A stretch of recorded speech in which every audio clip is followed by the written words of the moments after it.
Hey everyone, my name is Andrew Davis, and you are watching Season 3 of Conversations in Pop Culture, brought to you by my sponsors, Mixum Printing, the smarter way to print. I know printing your creative project can be confusing and stressful, but Mixum is here to make it easy. From their instant quote calculator that lets you get as many quotes as you want for free to their 24-hour customer service support.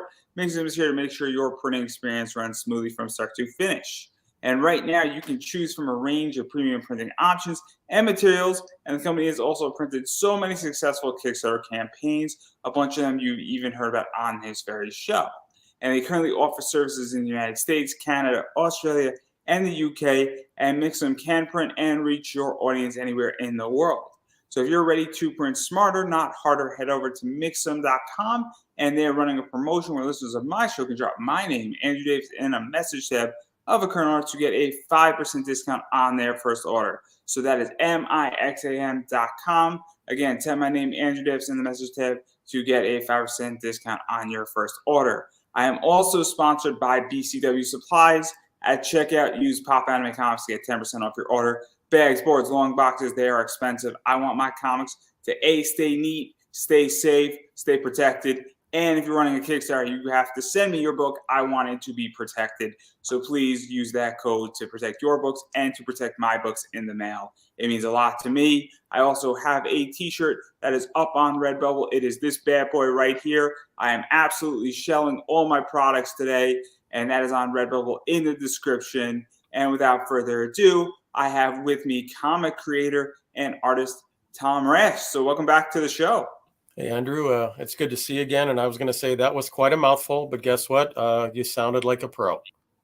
So good job. I try, and I'm getting paid. So, you know, that's all that matters. And it's time that I went on my money tour.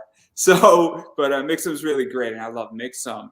So welcome back, though. I'm very excited to have you back because obviously you got a lot of stuff going on with Black Alpha. You got stuff going on with Salem Tusk, and you got a few other things going on. But before we really dive into all of that, I do want to talk a little bit about your background because you got a very interesting background because you've done stuff in video games, you've done stuff with Marvel. Obviously, people know you from Punisher 2099. And so how did you get involved in comics completely? I know we touched on it the last interview, but for those who are hearing and seeing this interview for the first time and listening to you for the first time, you know, I find it very interesting because your career path is not normal, for lack of a better word. No, that's very true. And I've said this for quite some time that in the age of social media, as much as we think at times we're the center of kind of our own little universe, you know, that there's always going to be people that are new and introduced to who you are, what you do, et cetera. So I don't ever mind kind of going over, you know, the path. And like you said, if you have new viewers, hopefully this will enlighten them. So yes, since I was a young child, I've loved drawing. At about 5 years old, my mother Maggie was an amazing artist, and our family, which included my mom and my sister Mary's little, and my dad Bob, were stationed in Guam. And two amazing things happened. I watched television, my first memories of television as a young boy, and I saw Star Trek, Batman, and Spider-Man on all at the same time. I was instantly smitten. I've never looked back. And around the same time, I also started drawing. I love my mom's drawings, and so I would copy them, and that just became probably a little bit of a hobby, but probably a passion without realizing it. And so for many years, I've followed everything that had to do with art, anything to do with comics, science fiction, superheroes, TV shows, movies that were along that same genre line. And so around fifth grade or so, another major thing happened as I decided I wanted to possibly draw comic books for a living. And I also created my first original character, Black Alpha. There would be others to follow, including Salem Tusk. But at this time, I just get to it, I promise. Well, exactly. But I will say that, yeah, you know, I think that, you know, as I decided that's what I wanted to do, it probably took a number of years before I actually tried to figure out how do you do that. And so when I was in my teens, I started getting these magazines in the early 80s. One of them was called Comic Scene, and it very much was kind of like my Bible on answering questions about comics, the comics books industry. And then I started kind of taking notes and figuring out how do I do this. And then after reading a number of articles, I realized I have to go to a comic book convention.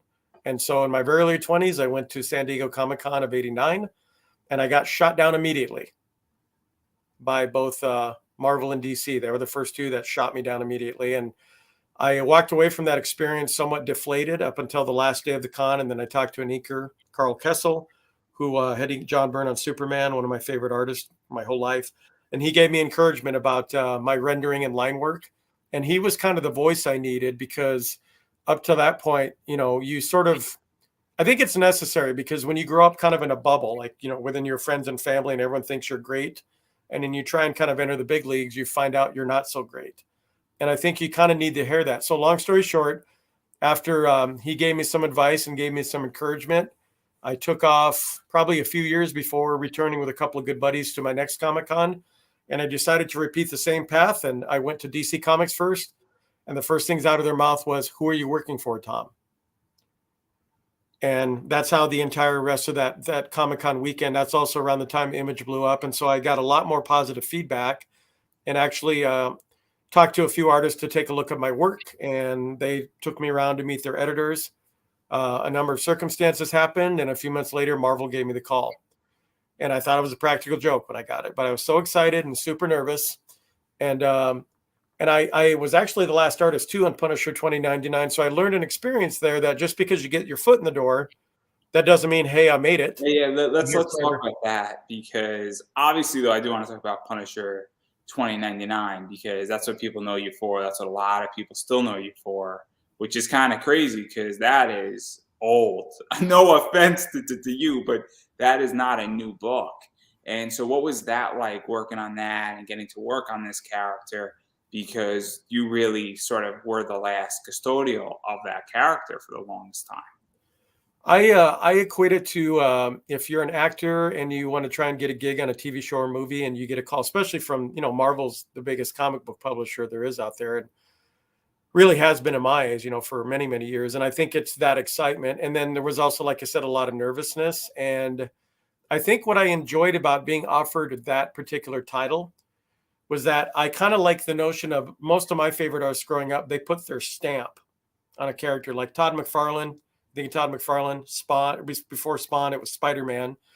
John Byrne was X-Men. There's certain artists out there that really, like I said, put their stamp. And I decided, rather than getting like offered the X-Men or anything, Batman, I was excited that a version of the Punisher was something that I could sort of give my artistic flair. And it made me feel pretty good, because when I started talking to Marvel, they sent me a letter telling me that the editorial rate committee had established what my page rate was. And back then, I don't know if it's changed that much. Back then, a new penciler and a title got $80 per page. Marvel was actually going to pay me more, one of their top rates, which was $125, because I think they felt like maybe we can groom you into being a superstar, along the lines of like Rob Liefeld and Jim Lee, and but then the market bottomed out not too long after that, and then that's when kind of the reality of where things are at kind of hit me in the face. And so I tried to get other work after that. And like, a couple of the editors I had worked for, one went over to Harris and worked on Vampirelli, tried to get me on there. The other one, Joey Cavalieri, was working at Superman, tried to get on there. And it was kind of tough when you're a newbie, right? I mean, those go to the veterans. And so I kind of wandered for a while. And then not too long after that, a couple of my friends who also wanted to do comics, they got involved in concept art for video games. And they told me, they're like, you should come over here and try and do this. The money's way better. You're a salaried employee. You got benefits.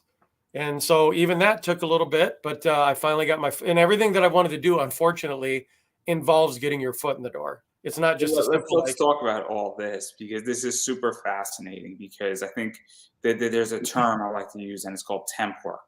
It's the idea that when you're writing comics, or even with me with sponsorships, it is temporary, meaning that there is no guarantee. And so what is that like? 'Cause I think that's a big common mistake a lot of people make in comics, is that just because you're hired by DC doesn't mean you're going to stay in DC, doesn't mean you're going to stay in Marvel.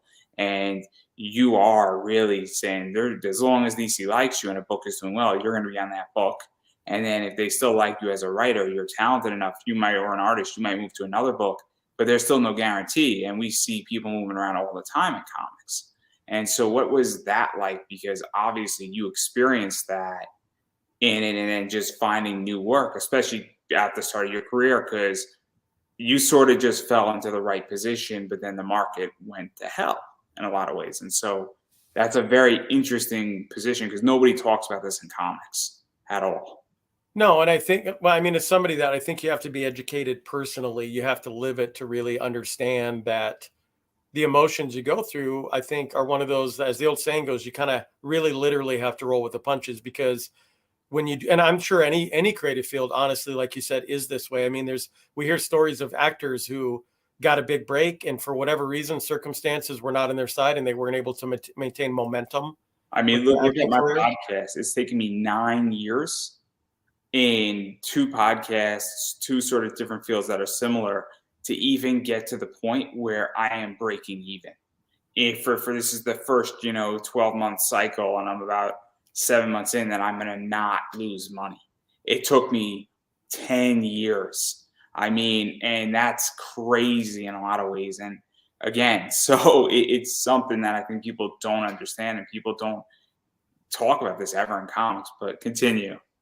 Well, and the thing is, I've even seen this happen in the current age on social media, that there's people that I know that are especially independent comic creators that have to work a day job.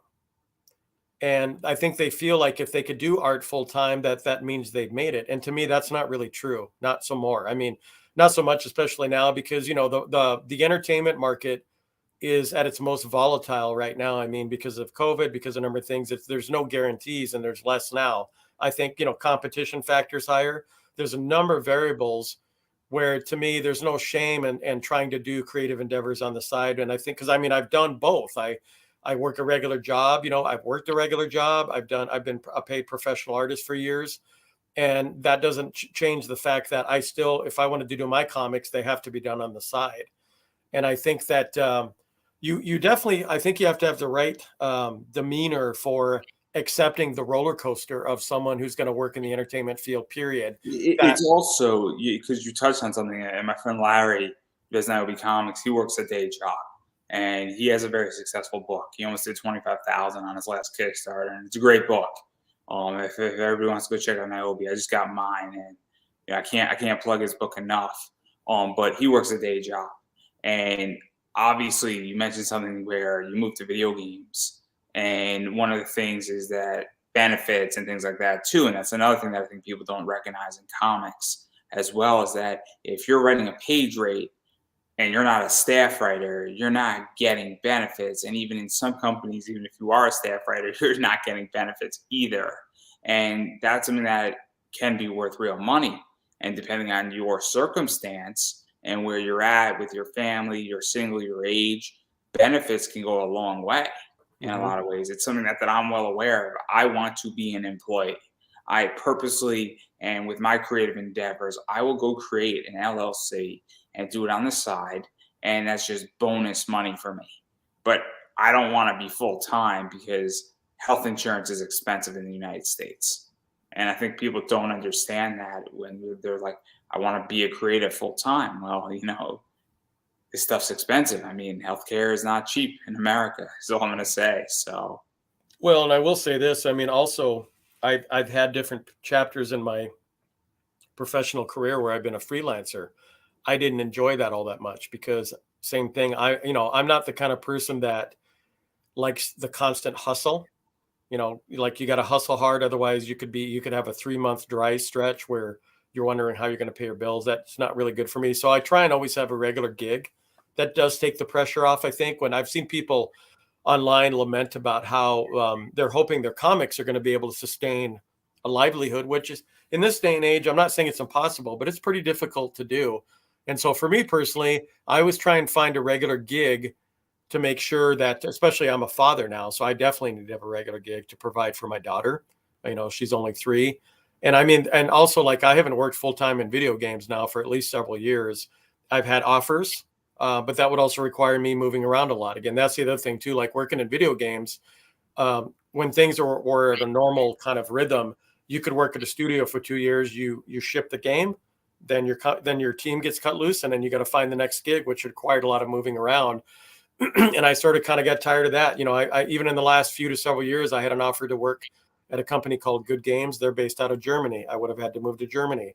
Another one was based out of Mesa, Arizona. I kind of got tired of that, where I'm like, I think I'm going to still do entertainment, but I'm going to do it kind of on my terms on the side, while I make sure that I have a regular gig, especially providing for my daughter. And I feel like we're kind of bouncing around on subjects here, but I will say that ultimately, with the stuff I've gone through, I sort of feel like it's kind of come full circle. Like I started out as a young child being passionate about my own characters and what I wanted to do with them. And now that all these years later, because of what has happened to me in comics and games, and I've done a bit of film work too, that I decided if I'm going to really continue as I get older, put energy into creative things, I'm going to do it for myself. I'm not interested in, making any more money for Marvel or even the video companies that I worked for. I'm like, somewhere down the road, there is a bit of a, there's a bit of a pipe dream, but the goal would be to figure out how to monetize your own content. So.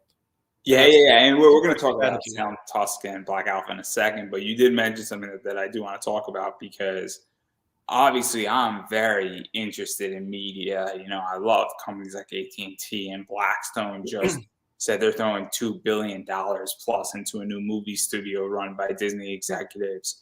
But I also recognize the idea that everything is coming to sort of a cold death in a lot of ways, where there is so much division and everything has been almost halved, where there's Peacock, Hulu, Crunchyroll, Amazon, Netflix.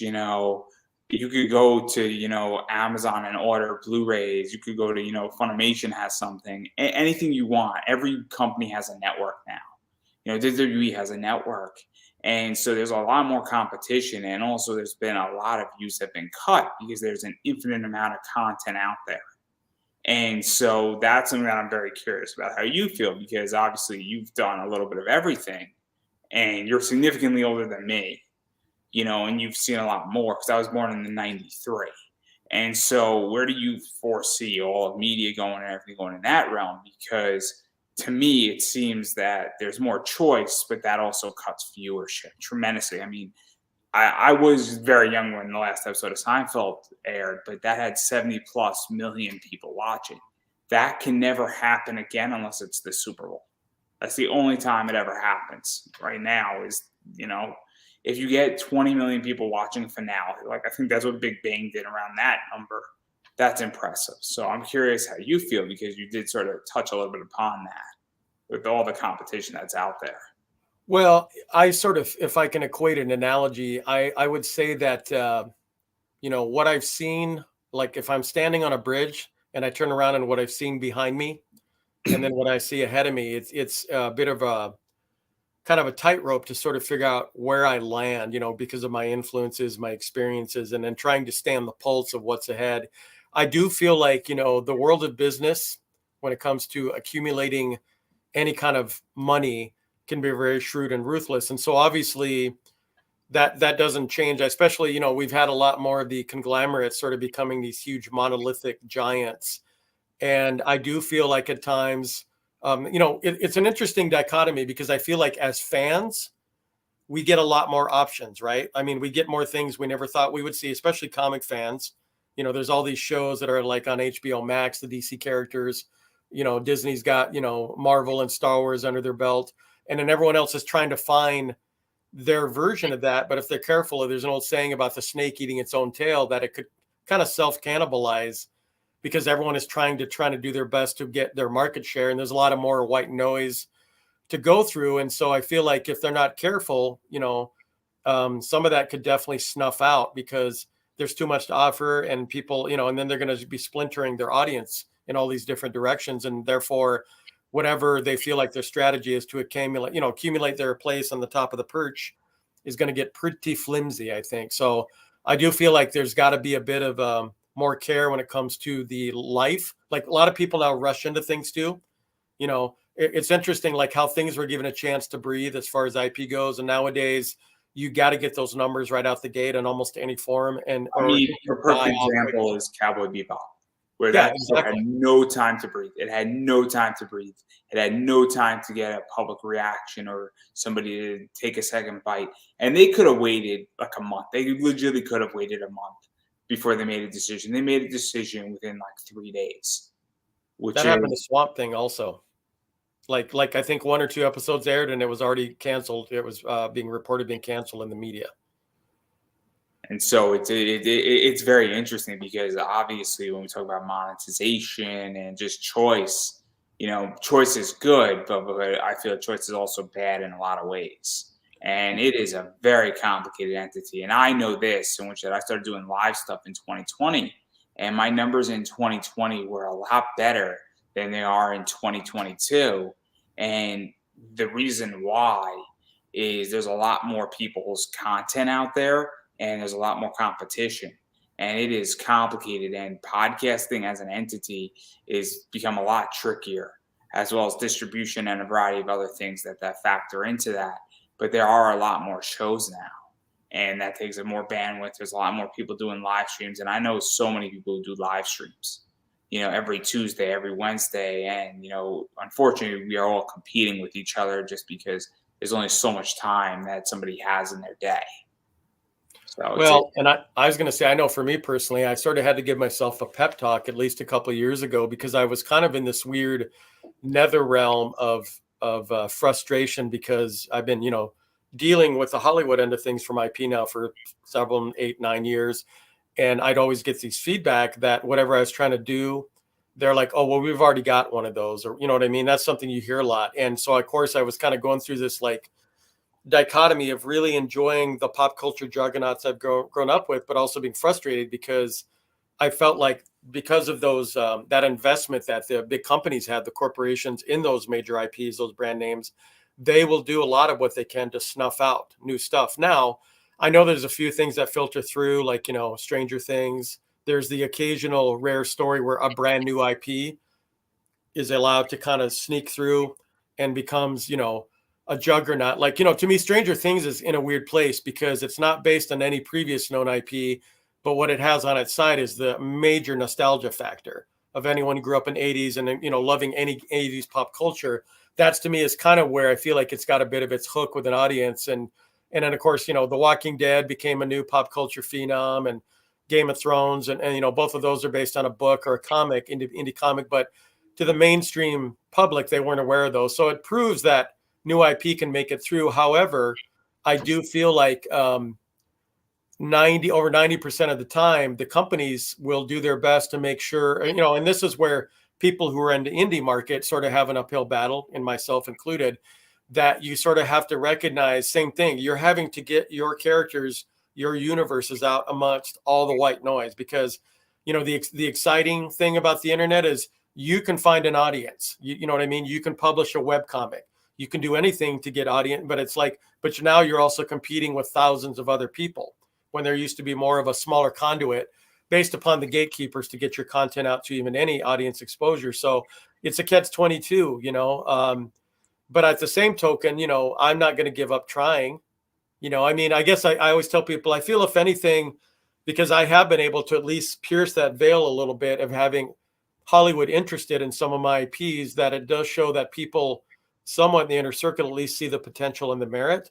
So that, to me, is a good reflection of my instincts, is how I put it, because every person's human, and I've had my moments in a bubble where I'm like, is my stuff really as cool or good as I think it is? Or is it just because people get caught up in my enthusiasm and that's why they like it? Is the IP itself really any good? But I've had to, everyone has those kind of imposter syndrome moments, and I sort of talk myself out of that and just decide I'm going to keep forging ahead honestly in my path, and on my path. And you and I talked about it before, I think, when we did the Kickstarter. That's when I kind of had to re-embrace the notion of the getting away from the glamour of a TV show or movie or cartoon or whatever, and getting back to how beautiful comics are as a medium, and also releasing, in my case anyway, the expectation that I'm going to be wealthy off comics of my own characters, like during the Image heyday. Those guys were at the right place at the right time. We're in a very different world and market now. So it's more about the matter of just the appreciation of getting story out to a loyal audience. It's also, I feel right now, so I was successful on Kickstarter, and I funded 114% in January. I had 38 backers. I think I converted 7 or 8 new backers, which is pretty cool, who have never been on my show before, who felt comfortable enough, which is a big victory. And people might not think it is, but to me, that's a huge victory. And that also helps, where it just keeps me in the game for another year. And sometimes in life, that's what you need. So obviously I'm growing, I'm laying out a lot of infrastructure this entire year. I started last year, and I'm now continuing that. And I'm not losing money, which is fine. So I'm not going to become rich off of my podcast, at least not right now. There are other methods I make money in that relate to my podcast, but the podcast itself is probably not going to be my moneymaker, but by definition for the next few years. But it's also the fact that sometimes you just got to stay in the game and be above, the negative in a lot of ways. And I find that's what Kickstarter for me is, at the very least. And for other people, it's different, but that's a whole can of worms, and everybody has a different version and how they utilize Kickstarter. But I do want to talk about Black Alpha because a lot of stuff's going on with this. And so what is Black Alpha? The basic pitch. And if you want to know more about Black Alpha, go check out the first interview we did, because we spoke about that extensively. But what is the basic pitch of Black Alpha for those who don't know what's going on? Because I really want to talk about what is going on with it. Once again, the basic elevator pitch is, what if you took the Batman story, you sprinkled in some Iron Man tech, and you dropped it off in the middle of a Star Wars-like universe? And it was published in USA Today, and that's really kind of what the article that was an interview with me was kind of the gist of, was sort of taking, and I myself as a content creator, probably like a lot of people out there, I create what I love. And once again, since I saw Batman and Spider-Man with Star Trek, it only makes sense that my first thing out of the gate, my first original creation would be superhero-esque mythology combined with science fiction space opera. And then let's even go a little bit further. It's just to give a little bit more context. Black Alpha has a long history where there have been pre-art that was featured on Big Bang. There was a ship in Raj's apartment or in his office, I forget exactly where it is. And then it's sort of been optioned. The first issue, I think, came out, and then it had a very successful Kickstarter, and a lot of stuff has gone to produce Black Alpha and really get that story out. Obviously, these are some issues. I know you're in the middle of fulfilling with Black Alpha at the moment. And so what has this been like? Because it has gone through a lot of media. It has had a lot of media exposure, and it has had a hell of a journey to get it to where it is right now. It's right now I'm kind of on a bit of a high with it, sort of a blissful moment, because since the Kickstarter was a success, that allowed me to get other people involved to help create the content. I can't see, for years I thought I could do it all by myself. For the people who don't realize, comics are a ton of work, and it depends. I think, there's different, so many styles of comic book art that can be done, and maybe a little bit more of those are like, they're a little less labor intensive. But for me, the issue's been, a number of ups and downs in my life. And so I ended up even hiring somebody to help me with the first issue, Christian Colbert. And so it's been sitting there kind of in stasis now for several years. And also during that time, I learned things, and sometimes I have to learn from mistakes. That was also after the first issue came out. That's when kind of the Hollywood machine started coming and came calling. And I got a little bit seduced by, we want to make, and it looks like it's going to be a show. And this has happened with 3 different production companies.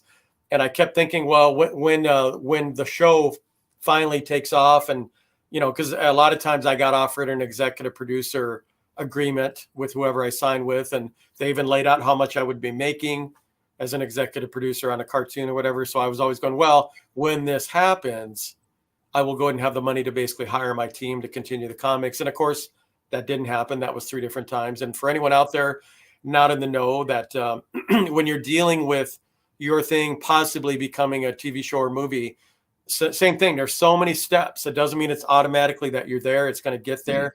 And I had to learn that the hard way. And it's been optioned 3 times. And, if you read behind the scenes on things that have finally, like stuff based on books from decades ago, sometimes it takes a long time for all the components to come together to create something. And so with all that being said, I had to really circle back around, and I partnered with the guys from WTF Comics, and they reached out to me about 1.5 years ago about partnering up. And one of their pitches was that they build Kickstarters. And I was like, oh, that's a huge weight off my shoulders, because one thing I don't share with a lot of people is I have a minor form of cerebral palsy.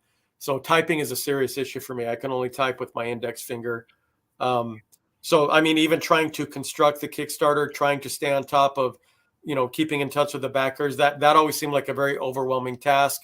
And so I sort of would get gun shy. And so when those guys came involved and decided to, we talked about strategy, how we're going to build it, et cetera, timing, that did take weight off my shoulder. And I also had to admit, like, I can be involved in this in a capacity, and I might be a little bit of the art, whether it's doing the coloring, doing variant covers. But I really need a team to help this, because I mean, a lot of times it does take a team to do a single issue of a comic. Yeah, And because you just mentioned something very interesting, and I want to get back to the option side of things. Running a Kickstarter is not an easy task. no, I get approached by people saying, "Do you want me to run your Kickstarter?" And I have an issue of giving up control just by nature, and I also have a philosophy at the exact same time. oh, looks like I lost you for a sec again. Back yet? Hopefully, I'm back. Am I Yes, back, you are. everybody? Yeah, it only lasted about 2 or 3 seconds. So I just ran mine, and it's not easy. I'm just going to reiterate. And I have a philosophy that everybody should at least run one Kickstarter, whether you are successful or not. If you really want to be in comics, you want to be on the indie front. And the reason why is that I don't want to ask anybody to do anything that I haven't done myself. That is a personal philosophy. This way, if I say, go bother somebody for an interview, and I'm telling somebody on my team to do it, if I've already done it, I can say it's going to be fine.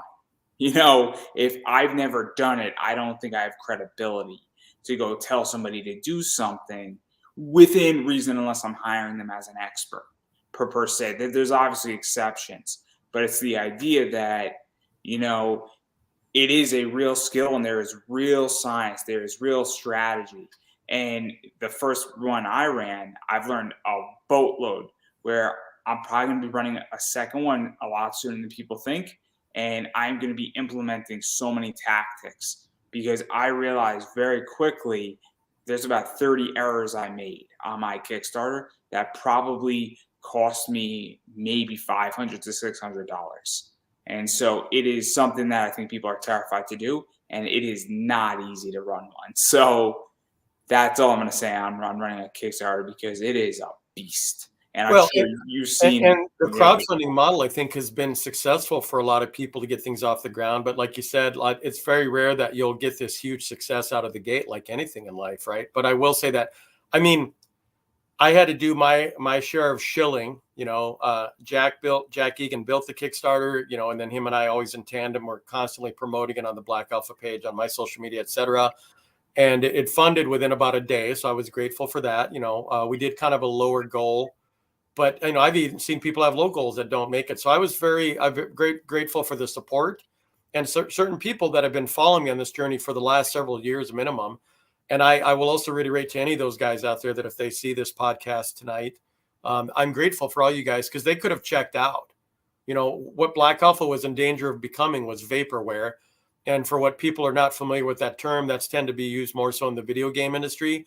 But it's the idea, it's like an IP, a game that's been announced, and then you're getting it out, hyping it in the public eye, and then there's all these delays.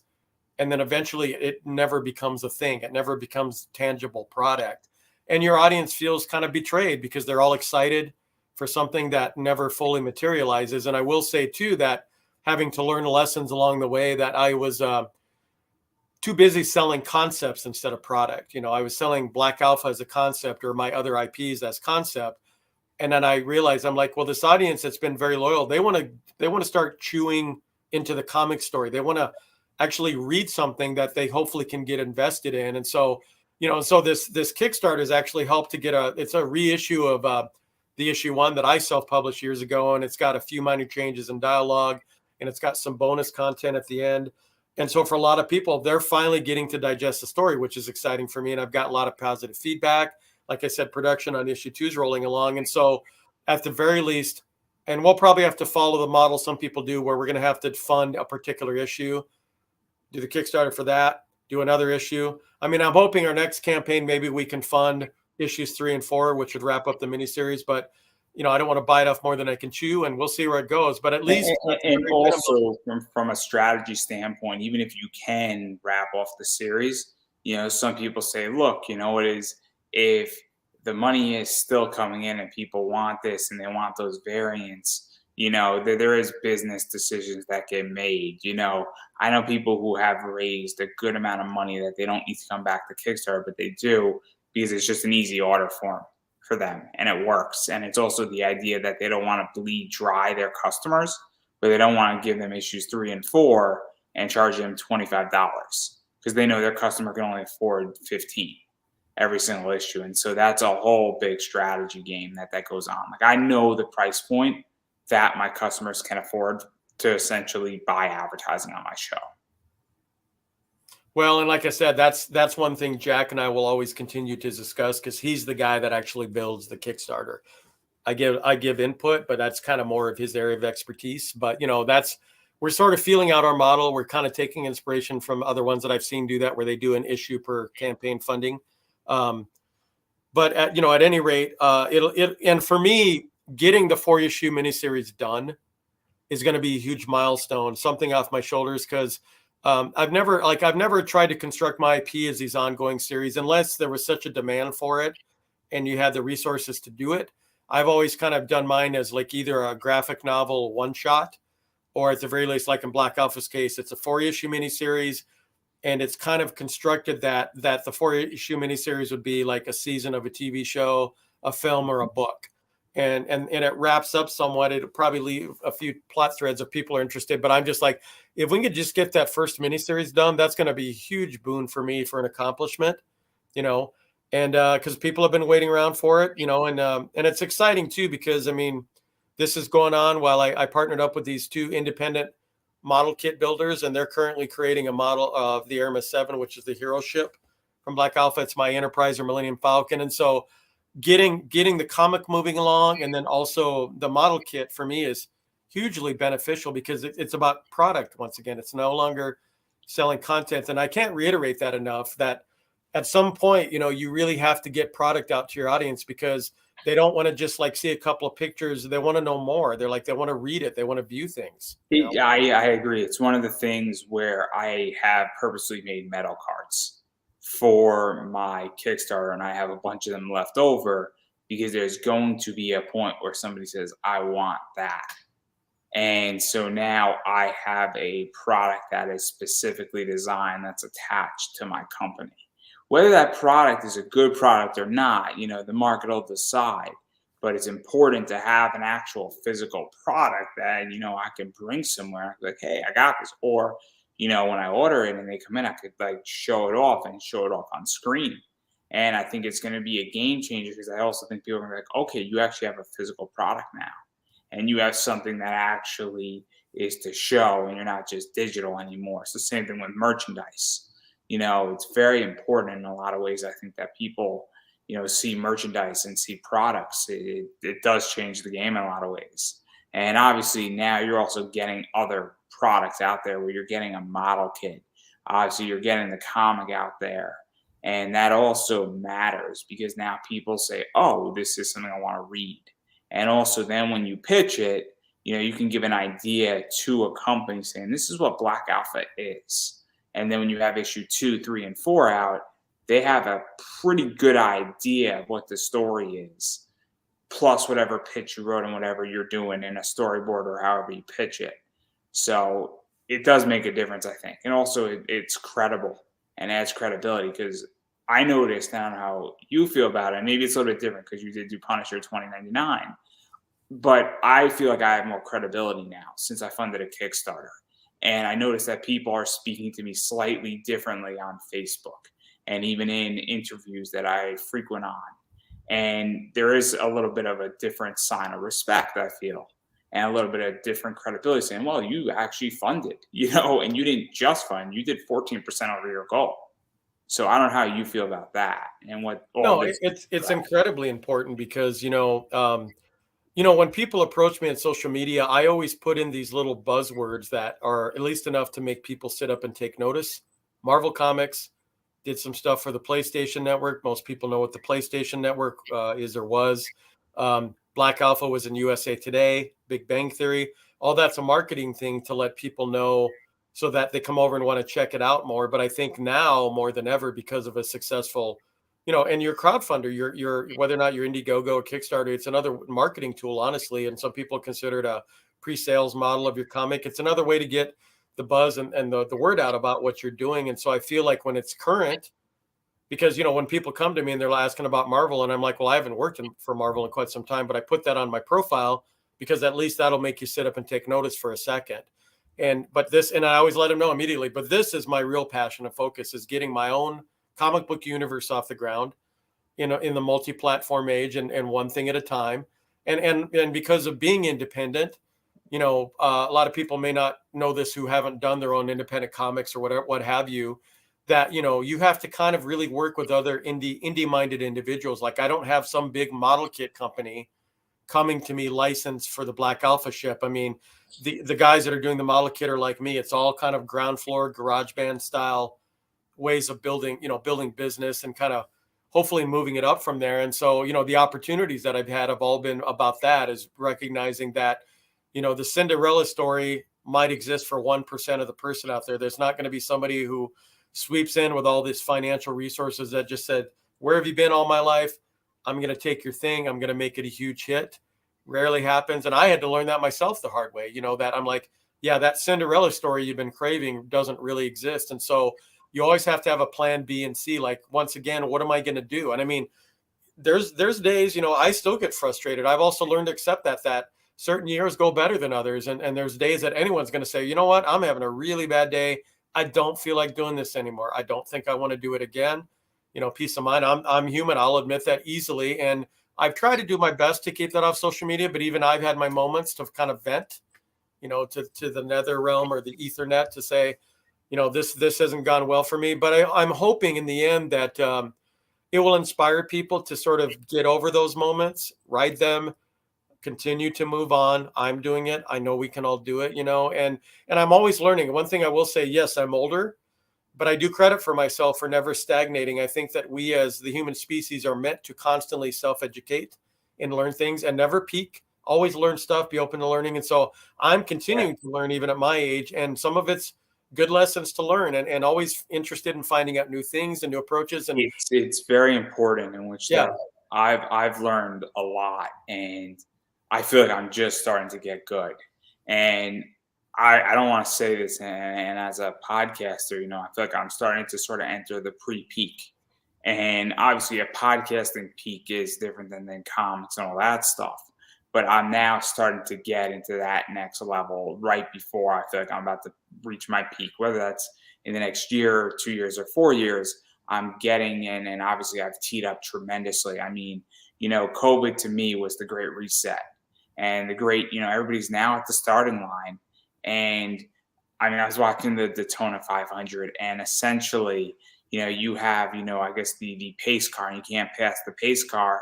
And then if you have a lap like that, you know, then the race starts over again, and then it's almost like a brand new race. And that's what COVID was to me, and that's why I started doing this live stuff. I decided to say, hey, let me level up my interview game. And, you know, I think it's very important that people need to understand that, yeah, you know, you got to always be learning and figure that stuff out. And also, you have to push where you're at. And it's okay to be frustrated. There's plenty of days I'm frustrated too. So all I'm going to say is that there's plenty of days I'm frustrated. Um, but obviously, you got another thing going on too as well, outside of Black Alpha. And I know some stuff's going on with Black Alpha. I don't know if, I think you're in discussions with people, and it's figuring out where Black Alpha is going, whether that's television, film, animated series.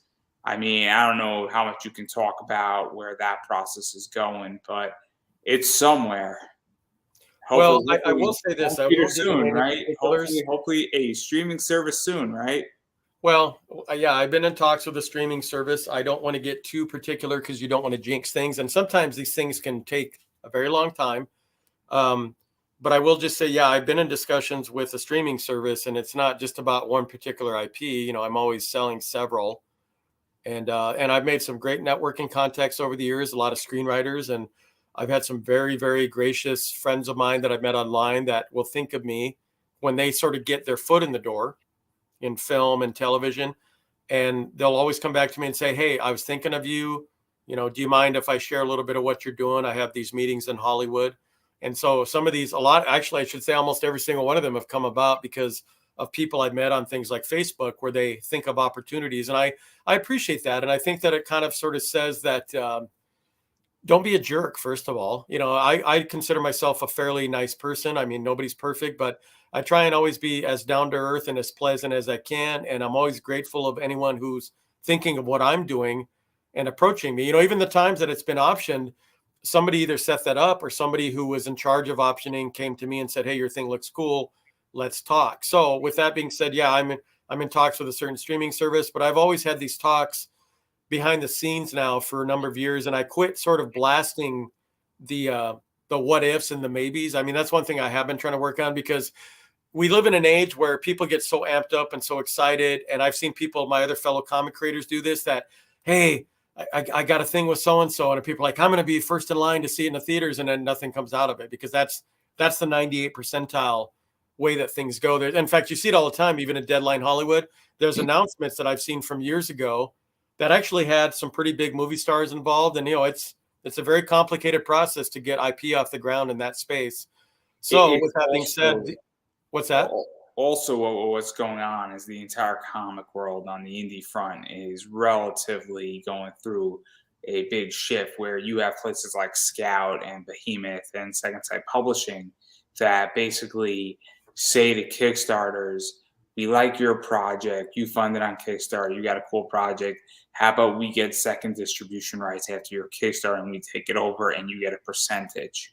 And those companies don't necessarily own those titles, but they're trying to get them into stores. And it's been a big shift and a big mitigation risk on those companies. And obviously that has changed comics in a lot of ways. Now, how many of those books wind up going into comic stores? How many of those books get a first issue order is one thing, a second issue order is another thing, and then third, fourth, fifth issue.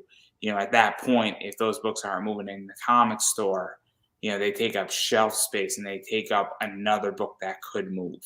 And I know exactly all about margins on eBay and selling books and how expensive it is for ordering 5 copies of a book sitting on your shelf and not selling in a store. It's not the cost that we paid for the book. It's the cost plus another opportunity for a book to move, which is very expensive in a lot of ways. So there's been a big shift going on in the comic world. For sure. And I think that also kind of brings up a good point real quick, that, it's sort of almost a nebulous area right now, because I have seen some of the discussions about people hooking up with a publisher that can get them in the previous catalog. But really, ultimately, there's not just one way to reach an audience. I mean, I've seen people be successful in just constantly promoting their stuff online and releasing things in chapters, and they seem to be able to get some audience hold and traction there. But anyway, with that being said, these talks go on in the media behind the scenes. I don't announce the movie stuff as much, with the exception of one, because we were going to talk about this other IP, Salem Tusk. Oh, we're out of time. I'm so sorry, guys. Yeah. Salem Tusk is my second character that I created as a sophomore in high school, and I created as a 16-year-old, and I wanted to do kind of a Conan, Indiana Jones, Doc Savage character, a very pulpy character, and I envisioned him immediately just as this African-American, just kind of this big, muscular African-American hero. He looks like Jet Black from Cowboy Bebop to some degree.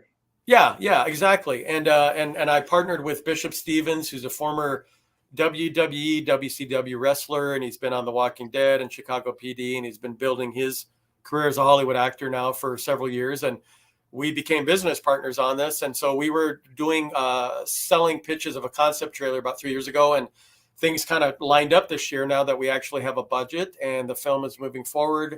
It's supposed to begin filming in the fall of 2022. So let's talk about that, because obviously this isn't a comic, but it's comic-esque. Yeah. This could easily be a comic. I think it's pretty clear that this is right out of the world of comic books. And so what is this like to actually see something come to fruition?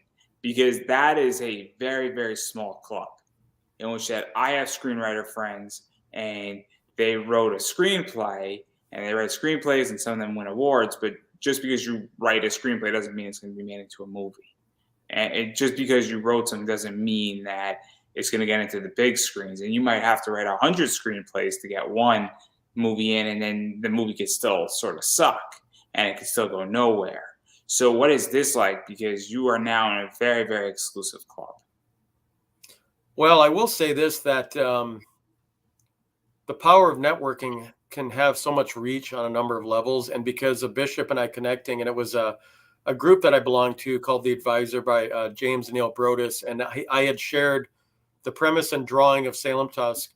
It happened to be shared in his group. He liked it, and then he immediately tagged Bishop Stevens in it that very same day. It was, in fact, right around the same time my daughter was getting ready to be born.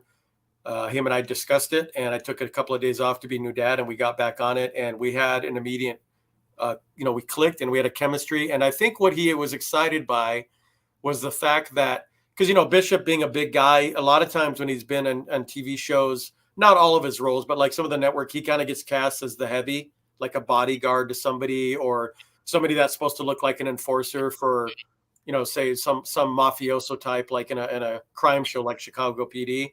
This was an opportunity for him to kind of take and do a positive, big but strong African-American character, kind of along the same lines as like Black Panther. It's more of a positive, more family-friendly, somewhat type of a character. And so he's been passionate about it as day one, and has sort of used his time and opportunity, and as he's building his career, to sort of introduce people to this character on my behalf, and they've all loved it. And so he's been able, and it's a low budget. I mean, I'll say this is not a big studio thing. So here we are, we're back in that indie space again, independent comics, independent filmmaking. And there's kind of some interesting contradictions there too, because there is an excitement, because you don't have big company mandates, as far as like, well, we're gonna buy it from you, and then we really want you to have nothing to do with it, and we're gonna kind of morph it into something that there's a lot more creative control. But I will say that it's weird to think about, because I mean, it's cool that it's gonna finally become a thing, and I think for me that's kind of what I've always wanted. And it's this character. I mean, it definitely could exist in comic books. The reason there's not a comic yet is that I was always trying to figure out the format. I also wanted to do like a prose novel, like the old pulp, these short adventure stories that have spot illustrations, like, Conan and Tarzan, all those characters. So I thought, Salem Tusk, and he still could. And that's something we've discussed maybe down the road, is doing a version of like a mini graphic novel with, I guess more like the spot illustrations to sort of support the movie. But, and I've actually had this happen in numerous ways, even with Black Alpha. I've had people come to me going, I would like to turn this into a board game. I'd like an RPG. Can we do a old 16, 18-bit, whatever it is, side-scroller video game, anything. And I've always said, I don't have a problem in getting out my IP in various forms. Whoever makes it to the finish line first, cool. But, I'm still like trying to make sure that it's built somewhat with quality, right? And I feel like with Bishop's passion, and I feel like the world I've created, and seeing the cast now come into place, it's really fun, and it's surreal still. I mean, we had a couple of trailers we made, which I've watched over and over again repeatedly, because that was a little peek into, wow, here's characters that have been living in my head, this universe, and I've got actors walking in and giving you a little peek into that world. And so that to me was exciting. And so actually being able to see a film, a low budget action movie, will be so much fun. And there's talk about me coming out and filming on my Stan Lee-esque cameo in September when it starts filming on set. And, so I made some jokes about that. But really, more than anything, it's like the comic. It's like Black Alpha. It'll be fun to just finally see content. And I think that's what I'm more excited about than anything. And so, yes, if Salem Tusk exists as a low-budget action movie, we've got a passionate cast that's into it, and a number of people have become interested, and we got distribution. That'll be cool to see that be introduced to the world that way, just like Black Alpha is finally coming out as a comic, But yeah, I'll admit, I mean, my philosophy hasn't changed. I mean, I grew up loving the multimedia aspect of IP. I grew up loving comics and toys and T-shirts and posters. And so, I mean, I create my IP with the same kind of mindset, but I think I had to learn the hard way. Focus on one thing. Don't focus on all of them at once. I mean, I've had merchandise prototypes created years ago. Some of them ended up on The Big Bang Theory. That was always partially to sort of get in the room with executives and say, this is how it's going to translate to your investment. It's going to be cool looking toys. I'm going to create a symbol that you'll see on T-shirts, just like the Batman symbol or Superman or whatever. This is where this should talk to you guys if you're thinking things in the revenue sense. But I bit off more than I can chew. Like I said, I had to learn the hard way. And so I think that sort of got me some opportunities But here we are about almost a decade later, and now I'm back to a place like in Salem Tusk. We're going to focus on a movie. There was talk a few years ago from a guy wanting to do theme park attractions with Salem Tusk and Black Alpha. He still is looking for his funding. He still would like to do that someday. But I'm saying for right now, Salem Tusk is the independent action movie. Black Alpha is the comic. I do have discussions about at least 5 of my other IPs that I haven't shared publicly. I know I have one. We've been talking to the potential producer now, and he's making a lot of headway in Hollywood. We've been talking to him for a year and a half. Things move slow. That's the other thing that I've had to learn. Things, there's no such thing as an overnight success. Sometimes things, like I said, literally take decades to get off the ground. And with that being said, because of my daughter's age, one of the things that I've talked about with my age and how young she is, the only equity that I really have to leave her, is my characters. And so I do have to face the reality, not to be on a downer for a minute, but sometimes people's work will obviously outlive them.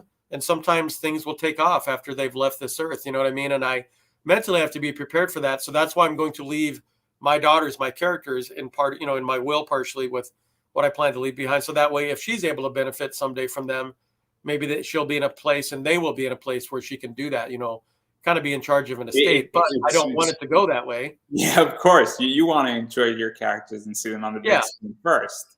But even still, I think people don't understand intellectual property. I have my elf up there. That is intellectual property that I own. I don't know where that elf is going per se, and I'm actually building her a sister as intellectual property, but I understand that intellectual property is worth something. The t-shirt that I showed at the beginning of this entire interview, that is intellectual property. And intellectual property is very, very important to protect. And a lot of people don't understand why. A lot of people don't understand how.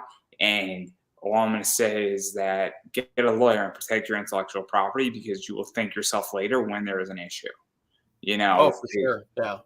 And protect it on a trademark level and protect it on a copyright level. And that is not legal advice. That is just common sense. But it's very important because I understand about legacy and all sorts of stuff. And I don't have kids yet, but, I'm building out a huge content library. And I got a lot of content. And when I have kids, this content is going to outlive me by definition, especially if I'm producing 150 to 200 episodes every single year. At a certain point, there's going to be 5, 6, 7,000 episodes. And it's just the idea that it's going to be like, what do you do then with a big library? And it could very well be that my family at some point sells the entire library, and long after I'm gone, and they now have money to do something else, or they might license it out. And there's a lot of stuff that can happen. So it's very important that people think about that in the long run. A lot of comic creators, I feel, don't think about what does my legacy look like next. Well, and that's why I said not to be a downer depressing, but I think that when you're a creative spirit, those are things to think about. Like I said, your work, whatever it is, whatever capacity that your work, something that comes from you as a creator or whatever, doesn't matter if you're a musician or artist or performer, whatever, the work that's there will always outlive you. That's the thing that will live in, as an immortalization of your spirit. And it's good to think of those things because, yes, we'd all like to be around to enjoy it. Like, to me, George Lucas is the poster child for that. Like, he was immediately, when Star Wars blew up right out of the gate, he was able to enjoy, what that was. Star Trek creator Gene Roddenberry was only really able to even financially enjoy Trek. I think the late 80s, he got involved in a profit participation program through the, whether or not it was Paramount. And he only got to see the monetization of that, he got to see it become a pop culture phenom, but he was older too. He's like me. He became, his son was born when he was in his 50s. He got Star Trek running when he was in his mid to late 40s. Stan Lee and Jack Kirby were also in their 40s when Marvel really started taking off. So, Stan Lee lived a very long, full life and got to see, the work that him and Jack did become these major billion-dollar tentpole films. Jack didn't get to see that. He died quite a few years ago, and his family, was able to at least, they had a settlement with Marvel and Disney, and they were able to at least get something for his heirs and, you know what I mean, his family, so that at least they can monetarily, get support for what the world that he created with Stan Lee. And so that's what I mean. And for my daughter, and real quick, that does remind me. So the other thing that I've been kind of pushing now for the last couple of years is this documentary that a friend of mine, Callan High, who graduated film school last year with awards and honors, he started filming this documentary about 2 years ago. He's had some health issues. That's why it's not completed. And unfortunately, some of those have popped up again. So we were originally going to try and get it done. We were going to have a screening at a con in June, but his health comes first, obviously. And so I'm like, we'll try and finish it when we can. But with all that being said, that's the narrative of that documentary. That's the story he said he wanted to tell. When we talked about a couple of years ago, is that at my age, he finds my story very interesting and unique. That here's a guy that's done things for like Marvel, the video game industry, a little bit of film work. And here you are at your age now being a new dad, which is not a normal thing. I mean, it's more common, but it's still not normal to be a new father in your 50s. And then you're still trying to hold on to your dreams and keep pushing your dreams and balance that with, parts of your life. And so he said, that's the story I'm interested in telling. And it's a part of that narrative is about me fulfilling my accepting my fate and my destiny, that I'm in this for the long haul. And hopefully my daughter is part of that legacy now, It's interesting because I came in on a very corporate level. Pop Anime Comics Lounge is my first show, and it's still on hiatus just because it's an edited show and that takes time. Was very much corporate. It was very much, mainstream comics, voice actors, mainstream cosplayers, sort of mainstream wrestlers to some degree. And then I've gone sort of down road into indie and saying I'm going to go forward into the uncharted territory, for lack of a better word. And obviously I'm 29. I'm not saying I'm the same as you because obviously you're playing at a different level, but you have gone from the corporate structure into the indie uncharted territory of wanting to be what Stanley was and Jack Kirby was and what, Joe Shuster and Jerry Siegel were and all the people and, Bob, Kane and Bill Fingerman were, and all those people who really wanted to forge new ideas. And it's a very interesting concept because most people on Kickstarter haven't done corporate first. And it's very different and it changes the way you view things. There's a reason why I came into indie. I saw where things were heading. And it's crystal clear to me that not saying Marvel and DC are ever going to be out of business because they are the kings, and Image is, a pretty close third king on the throne here. But definitely indie is dictating a lot of things, I feel. Well, and I will say this, when you bring up Image, I mean, they just started celebrating their 30th anniversary. I was there when it blew up. Right after that is when I got my foot in the door with comics. And those guys, Rob Liefeld and Jim Lee and Todd McFarlane, Eric Larson, Mark Silvestri, Jim Valentino, they've been personal heroes of mine because I saw what they were able to do. Now, granted, the one thing that I don't have, but that, like I said, they were at the right place at the right time. But they showed the power of being able to control IP and benefiting from that. And, when you talk about Jerry Siegel and Joe Shuster, for the people out there, the co-creators of Superman, there was a different time and the rules were different. And even Jack Kirby working for Marvel in the early 60s, there was a different system, a work for hire agreement that the companies ended up having the resources to own and exploit IP, and then they benefit from it financially. And of course, down the road, a lot of the creators sort of felt they got screwed over, taken advantage of, et cetera. And Image kind of, to me, changed the current of that. Things changed midstream. And now, even if I don't have the notoriety, I still love the philosophy that for me personally, and I'll say this again, I never begrudge anyone if they grow up and they wanted to draw Batman or have a great run on Batman or any of the household name, Captain America, doesn't matter. If that's what their dream is, more power to them. I know I'm living my dream, even if there's frustrations. Like I've even brought this up as an analogy. If somebody came up to me and said, we'll pay you $5 million or how much a showrunner makes to basically do your new version of an iteration of a Star Trek show or a Star Wars show, but you can never create your own material again. And that, to me, that would be the big kind of seductive moment, because you're like, well, I love Star Trek and Star Wars. They're like my favorite number one things in the world. But if that meant that I had to give up bringing my own universe to life, even with that money, I mean, the win-win would be, well, hey, can I still create my own? Sure. Then I can use some of that 5 million to do that. But if it's like, no, you can't do that, then I would say, no, thank you, because I still get the biggest creative high from creating my own universes and bringing them to life. It's a very interesting thing. I'm applying for a job right now, and there would be a segment of interviews that I couldn't do if I took the job. But at the same time, it's a job, it's a cool job, and there's other benefits. And if I come out of that job after a few years and then I go back to doing something, I might be able to go back to doing a certain segment of interviews at a much higher level. And so it's not you're prohibited permanently. It's just that certain jobs require certain things. And it's very, very interesting that question. I mean, but then again, I don't know. I don't know how I would answer that question because depending on the money. I mean, that's the thing. Depending on the money and my age. I mean, that's how I think it all comes down to, because it's just a matter of money at that point. Well, I'm sure there's a bit of a pragmatic thing where I'd be like, well, if I had that money, I'd put a big part of it in investments and, say, leave it for my daughter, which would be the smarter thing to do financially. But I know for me and who I'm about, I mean, if somebody asked me to stop doing that I'm stripping away the majority of my life. I'm stripping away what I'm about. The difference between you and me is I'm a total sellout. So I'm not the Wish I first was. person. I mean, no, but I will say this. I will say this. This has been brought up before too, because I've actually had this happen to me and the talks fell apart. What if somebody came up to you? Here's another classic one, because when you're trying to go into these contracts with what a studio owns and how much your percentage is going to be and blah, blah, blah. If somebody came to you and said, I will offer you $500,000 to completely outright buy Black Alpha.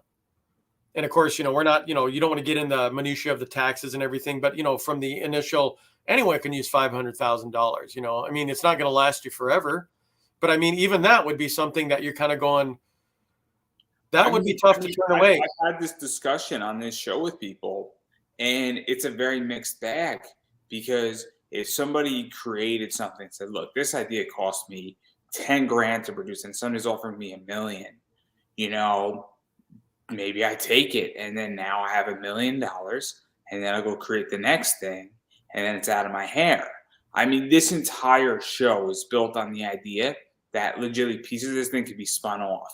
If a company came up to me and said, hey, Andrew, we really like what you do with your cosplayers, and we want to pay you to do that exclusively for us on their platform, but we're going to pay you $50K a year. But now I can't do cosplayers on my platform, but I'm doing it on somebody else's. I still own all of that content on my platform, but there's going to be no new content. And that's how this entire Conversations in Pop Culture was designed, that the whole thing could be spun off of Pop Anime Comics, which owns it, or pieces of it could be spun off, because at the end of the day, I'm a business. And if I have to have a spin-off, so be it.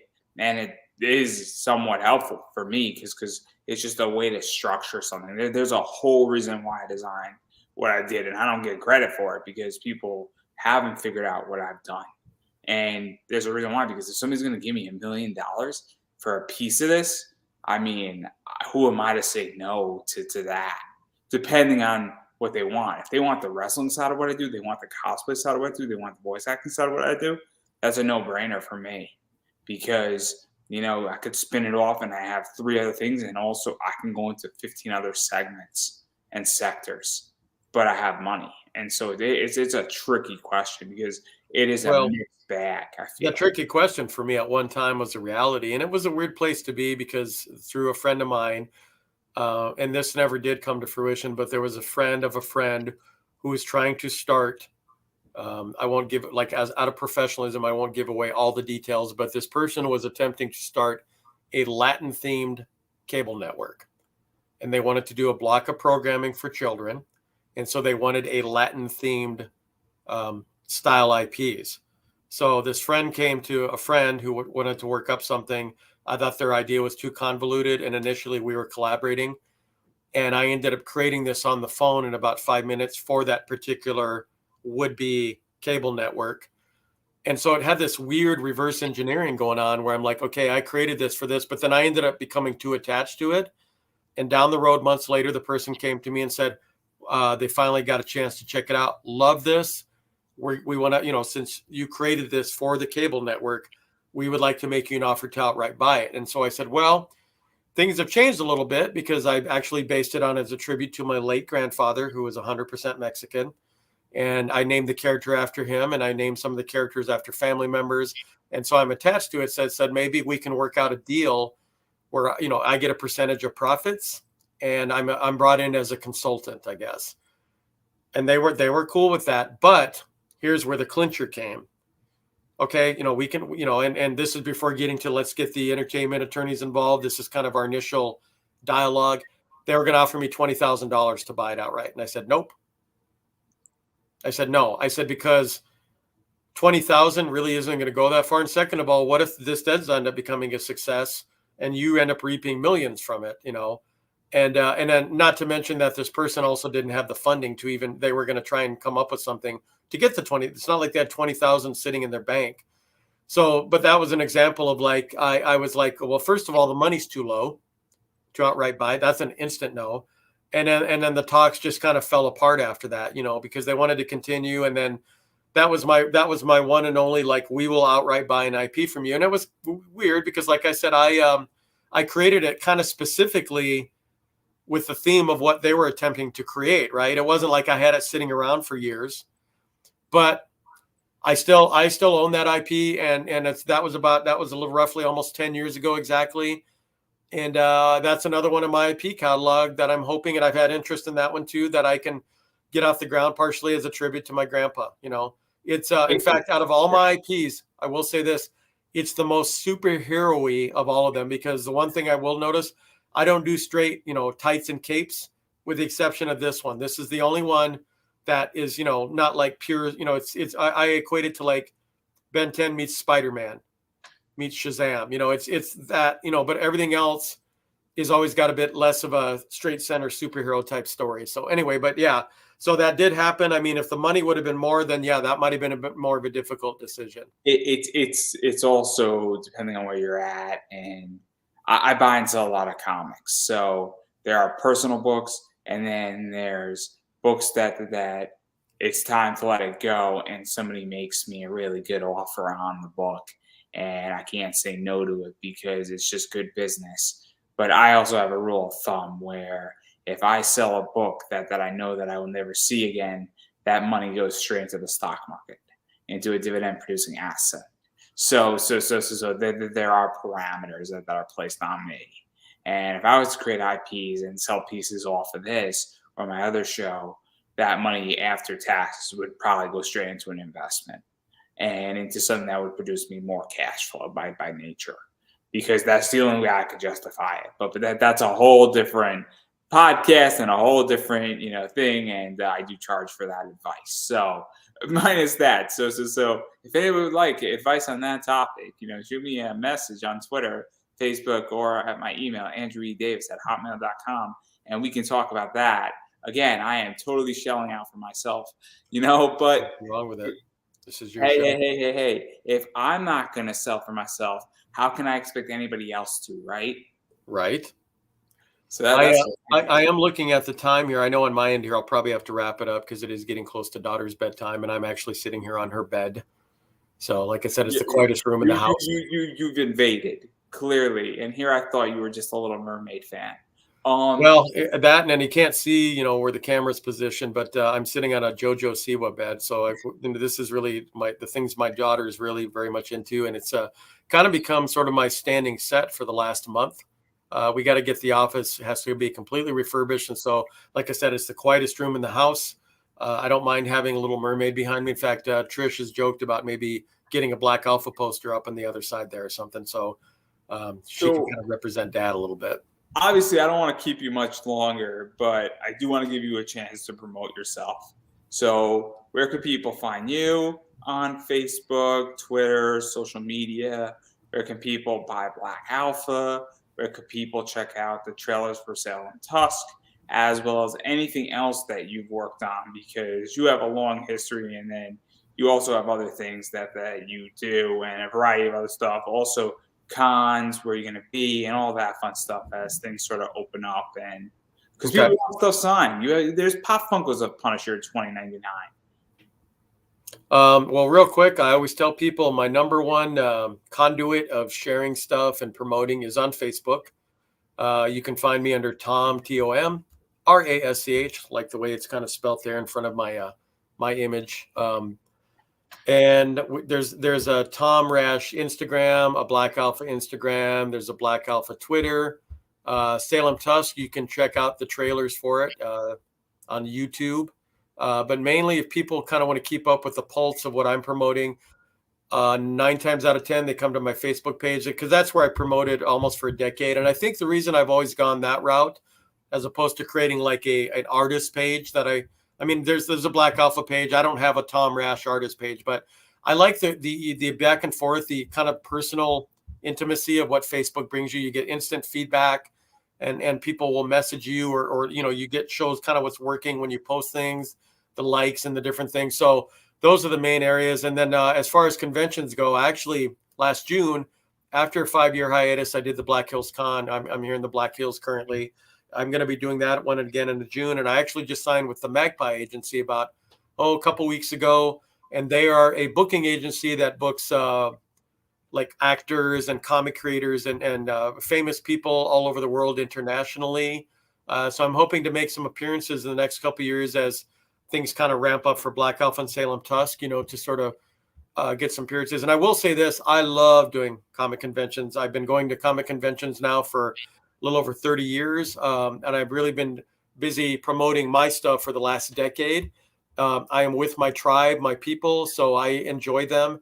I get to connect and nerd out. But also, I mean, it's also a great other marketing kind of a litmus test to see where you're at. Because I know that, like, when I went from promoting myself as an artist, I knew that there was going to be a big shift and a big risk in promoting my IPs, because then I didn't have Marvel behind me or anything else. People would have to come up and sort of approach me based upon the merit of that. And so that was pretty nerve-wracking because it's very vulnerable. You're releasing your thing out into the world and you're not really sure how it's going to go. I mean, there's excitement, there's nervousness. And so, but I will say, yeah, Black Alpha, all those things, I've always, the cons have been about really trying to connect and then promote those IPs. And I will continue to do that. Now that my daughter's getting a little bit older, I'm hoping that at some point I can take her with me, hopefully a couple of years down the road, maybe 3, and she can help dad out at the table and help me sell my product. And she's very much an artist herself now. She's got a huge interest in it and she loves to draw and paint. So, I definitely want to make her my little con helper, when she gets older. Yeah, you got a lot of stuff going on. So obviously there's a million places people can find you. And I'm going to keep saying it because I said it for the last 26 months. And I'm going to say it again for the next 26 months following this, is that you have to support indie. And what that means is you have to buy independent comics. So you got to pick up copies of Black Alpha and anything that Tom has touched, that prints anything at his table, anything in that regard. You have to buy those books. Kickstarters, when you launch issue 2 and issue 3 and issue 4 of Black Alpha, you have to support those books because that's how this stuff gets made. Furthermore, you have to follow people on social media as well, because engaging with them and following them and letting them know what you think of what they put out there, and it actually lets a lot of other people know what's going on, and sharing it out also lets somebody who might not normally see it, because that goes a long way too. And those things are very, Sorry to interrupt. I just remembered something because you had one question you had was where they can find stuff. I did forget to bring up WTF Comics. And WTF, by the way, does not stand for what you think it stands for, but that's kind of the fun. The company likes to have fun with that. It's totally different acronym. But WTF Comics, if you go to their website, I've got 2 of my IPs on there. One is The Bondsman. We can talk about that another time, but Black Alpha's on there. And the plan, from what I've understood, is that because I've been getting a lot of questions when people see pictures of the perks, the rewards from the Kickstarter, they're wanting to know, the people who didn't contribute want to know where they can buy, because we've got T-shirts and we've got koozies and buttons, etc. That and the comics itself will also be for sale on the WTF Comics website in the near future, so you can purchase your own copy of issue 1, the reissue through WTF, and any of the merchandise, you know, that we've got several different t-shirt styles. So that's where people, I've been sending them to if they would like to actually physically, either digitally or physically purchase content from Black Alpha to my other IP, but also they've got about 4 or 5 other titles that WTF is also pushing. So, and like I said, they're a fairly new company, but creatively, philosophically, we're on the same page. They actually made me a month ago. I'm actually their art and design director. So I've been brought into the company on an actual aspect of a role, you know, along with the CFO and the CEO and everything. So, so I've kind of really become part of their creative family. And so, yeah, that's where, if people are interested, that's where they can find stuff to check it out. So. And so that's where you should go buy Black Alpha if you want to go in. And that's the way out of support if you miss the Kickstarter, I think is a safe assumption. As far as I'm concerned, because I'm going to shell myself out, obviously, if you need to print comic books, use Mixum. Again, Andrew Davis, 5% off. BCW Supplies, if you want to protect your comic books, that's 10% off. Use it at checkout. Pop Anime Comics. It's in the link up above, description above, I should say. Also, my t-shirt is out there. I have my eBay store, Pop Anime Comics Collectibles. I got a lot of cool books up there, and I saw a lot of interesting variants and things of that nature. And I may or may not have something coming in July that's going to be really, really cool, but I can't talk too much about that. And obviously, yeah, I appreciate shares, likes, and everything in between. And on that note, I'm going to give you the final word. Well, I just want to say, Andrew, it's been about a little over half a year since we last chatted for the most part, but I enjoyed being on your previous episode, and I really enjoyed being on this one. And so it's great to reconnect. And, you know, I definitely, I've really grown some really cool connections and friendships, and I consider you that now as well. I definitely respect what you're doing. So yeah, I guess like you're saying, just everybody out there, you know, do the best you can to support indie artists in whatever capacity they are. Yeah, I don't think I could have said that any better myself. And everybody, that is a wrap. All right. Well,